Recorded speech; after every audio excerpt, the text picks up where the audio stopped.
Bonjour ou bonsoir, tout dépend à quelle heure vous écoutez ce podcast de l'Odigimédia.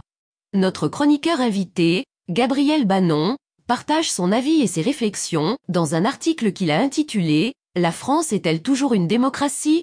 Alors écoutons-le dans ce podcast. L'auteur démarre son article ainsi.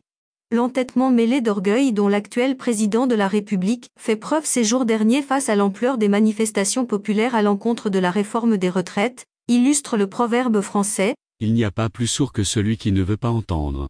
La réforme des retraites, une des promesses électorales du candidat président Emmanuel Macron, a fait l'objet d'un passage en force à l'Assemblée nationale, le temple de la démocratie en France. Cette fameuse réforme n'a guère été votée, au risque de se voir mise en minorité lors du suffrage parlementaire, mais par le désormais tristement célèbre 49.3. L'auteur poursuit son article ainsi. Ce suprême subterfuge de la Constitution de la Ve République a été édicté en grande partie, dans un contexte particulier, celui de l'après-Seconde Guerre mondiale. Le 49.3 avait été prévu pour faire face à l'instabilité chronique et paralysante de la Quatrième République, par le général de Gaulle. Malgré sa légalité constitutionnelle, est-ce un déni de démocratie, au sens étymologique du terme, puisque ce même mot de démocratie, dérivé du grec ancien, chez des philosophes tels que Platon ou Aristote, démocratia signifie littéralement, à partir d'un binôme conceptuel et tout à la fois d'une combinaison sémantique, des mots pour peuple et krato pour pouvoir, pouvoir du peuple. C'est donc une mesure légale sur le plan institutionnel, mais illégitime sur le plan démocratique. C'est cela, très précisément, qui manque le plus, aujourd'hui, à l'actuelle Constitution française, laquelle, par ce recours quasi permanent à ce même 49.3, lorsque la composition partisane du Parlement ne permet pas le vote d'une loi, qui sort ainsi du cadre proprement démocratique. Le peuple n'a pas voulu donner une majorité au pouvoir en place. Au lieu de contourner cette volonté du peuple par l'usage abusif du 49.3, il faut avoir le courage de la dissolution. L'auteur pose une question ainsi.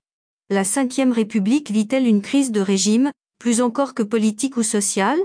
Au vu de cette confusion linguistique entre les concepts de l'égalité institutionnelle, certes garantie par la Constitution elle-même, et de légitimité populaire, est-ce la notion même de démocratie qui, en l'occurrence, se voit polluée par ce recours aussi répétitif qu'excessif au 49.3, en France, donnant par là souvent l'impression, non sans raison, d'être une démocratie politique, voire oligarchique, bien plus qu'une démocratie sociale. L'auteur précise sa pensée ainsi. Ce qui aggrave la situation est le comportement trop souvent méprisant, sinon autoritaire, de l'actuel président de la République. Un autre très sérieux problème, inhérent, celui-là, à l'essence même de la Ve République, est le fait que celle-ci, née sur les glorieuses mais douloureuses cendres d'une révolution française, 1789, salie de surcroît par les sanguinaires années de terreur, 1793 à 1794, puis deux empires successifs, Napoléon Ier et Napoléon III, ainsi que 4 républiques balbutiantes, et, comme telles, inachevées tant sur les plans politiques que social, s'apparente en réalité, de manière un peu bâtarde et donc forcément claudicante, à une monarchie républicaine, et même pas parlementaire, bien plus qu'à une vraie république, correctement entendue. Le peuple français ne me semble pas républicain, mais royaliste. Malheur au président de la République, qui n'endosse pas les atours d'un roi.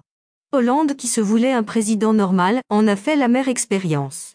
Pour le peuple français en son ensemble, avoir affaire avec ce pouvoir tout-puissant, quasi absolu, des présidents français en général, et d'Emmanuel Macron en particulier, véritable monarque républicain, est une sorte de compromis, quelquefois branlant comme aujourd'hui, entre l'ancien régime et une république moderne.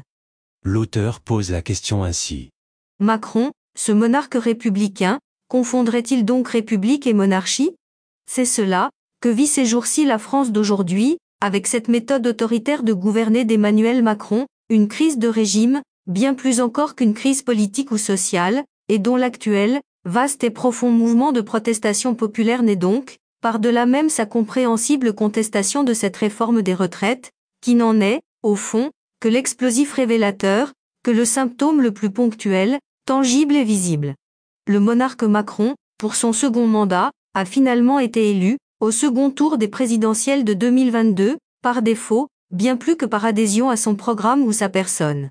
Après la présidence de Georges Pompidou, Les Français n'ont plus élu un président, mais voté contre le représentant de l'extrême droite, dont ils ne veulent pas à ce jour. L'auteur conclut son article ainsi. En définitive, Macron, président de la République, bancal, sinon illégitime, au regard duquel ce ressentiment populaire, renforcé par une invraisemblable série de maladresses politiques, s'exprime à présent, avec parfois une violence aux allures de revanchard de frustration, aux quatre coins de l'Hexagone. Victor Hugo, prestigieux père de France, au temps de la Commune disait « Le plus excellent symbole du peuple, c'est le pavé. On lui marche dessus jusqu'à ce qu'il vous tombe sur la tête. » Rédigé par Gabriel Bannon et lu par l'intelligence artificielle de l'Odigimédia. Merci d'avoir écouté ce podcast de l'Odigimédia, ce bouquet de supports numériques, portail, magazine mensuel connecté, web radio et web TV.